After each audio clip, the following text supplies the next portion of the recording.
Hi everyone welcome back to flavours with Subha. இன்றைக்கி வந்து ரொம்ப ஒரு ஹெல்தியான ஒரு ரெசிபி. நம்ம இட்லி பொடி எப்படி செய்கிறோமோ அதே மாதிரி ஃப்ளாக்ஸ் சீட்ஸ் ஆலி விதை அதை வச்சு நான் இன்றைக்கி ஒரு பொடி செய்ய போகிறேன்.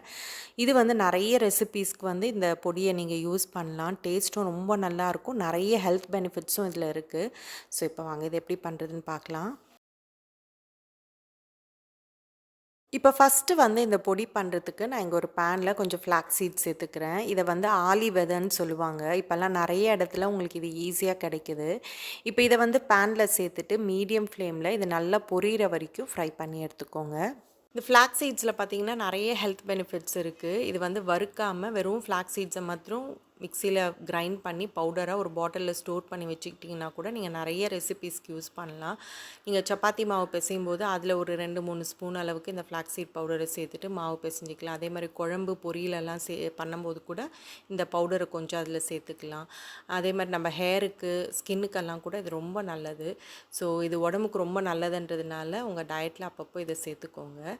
இப்போ பார்த்தீங்கன்னா இந்த ஃப்ளாக்ஸ் சீட்ஸ் வந்து நல்லா பொரிய ஆரம்பிச்சிருச்சு. இப்போ இந்த டைமில் இதை வந்து வேற ஒரு பிளேட்டுக்கு மாற்றிட்டு நல்லா ஆற வச்சுக்கோங்க.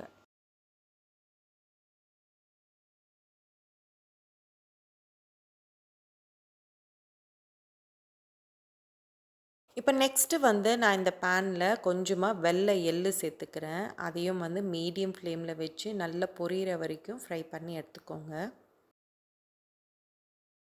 இப்போ எள்ளை வந்து நல்லா வறுத்துட்டு இதையும் வந்து அதே பிளேட்டுக்கு மாற்றி வச்சுக்கோங்க.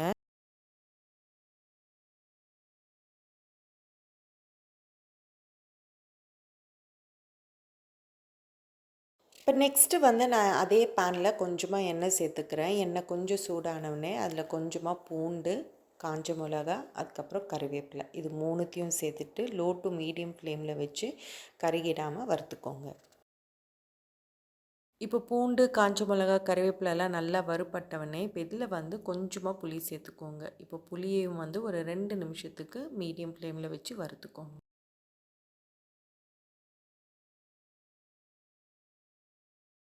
இப்போ இது எல்லாத்தையும் நல்லா வறுத்துட்டு அதே பிளேட்டில் மாற்றி வச்சுக்கோங்க. இப்போ நம்ம வறுத்த எல்லா சாமானும் வந்து நல்லா ஆறின பிறகு நம்ம மிக்சியில் போட்டு அரைச்சிக்கலாம்.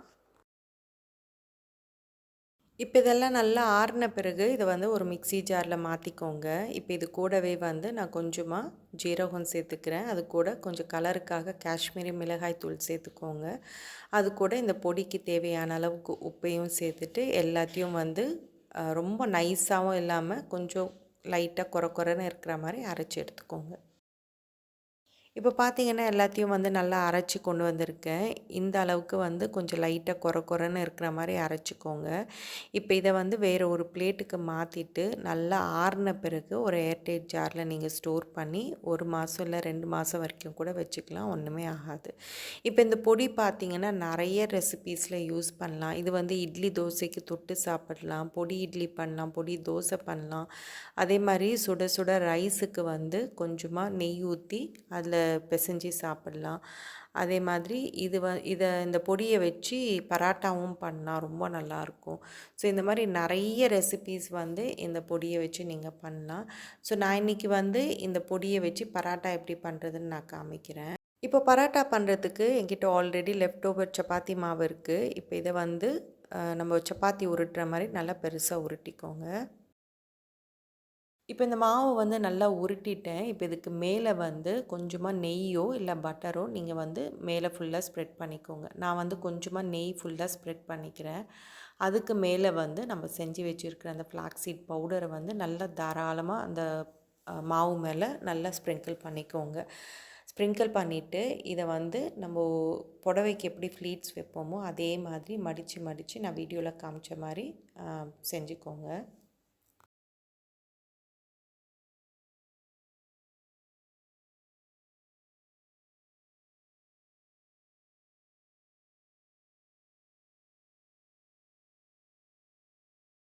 இப்போ இந்த மாதிரி எல்லாத்தையும் நல்லா மடிச்சுட்டு இப்போ இந்த மாவு வந்து கொஞ்சமாக லைட்டாக ஸ்ட்ரெச் பண்ணிக்கோங்க. ஸ்ட்ரெச் பண்ணிவிட்டு ஒரு கார்னர்லேருந்து அப்படியே ரோல் பண்ணிக்கோங்க. இப்போ இந்த மாதிரி ரோல் பண்ணிவிட்டு மறுபடியும் இதை வந்து சப்பாத்தி மாதிரி உருட்டிக்கோங்க.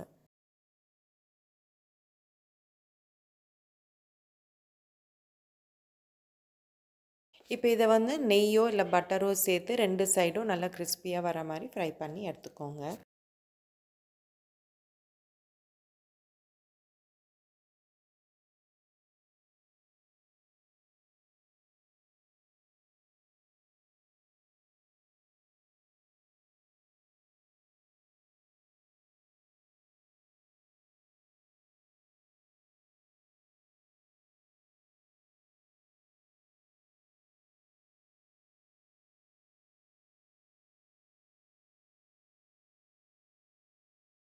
ஸோ இதோட இந்த வீடியோ முடியுது. நெக்ஸ்ட் வேறு ஒரு இன்ட்ரெஸ்டிங்கான வீடியோவோட உங்களை பார்க்குறேன். என்னோடய வீடியோஸ் எல்லாம் உங்களுக்கு பிடிச்சிருந்ததுன்னா மறக்காமல் ஃப்ளேவர்ஸ் வித் சுபாக்கு சப்ஸ்கிரைப் பண்ணுங்கள் அண்ட் ஷேர் பண்ணுங்கள். தேங்க்யூ.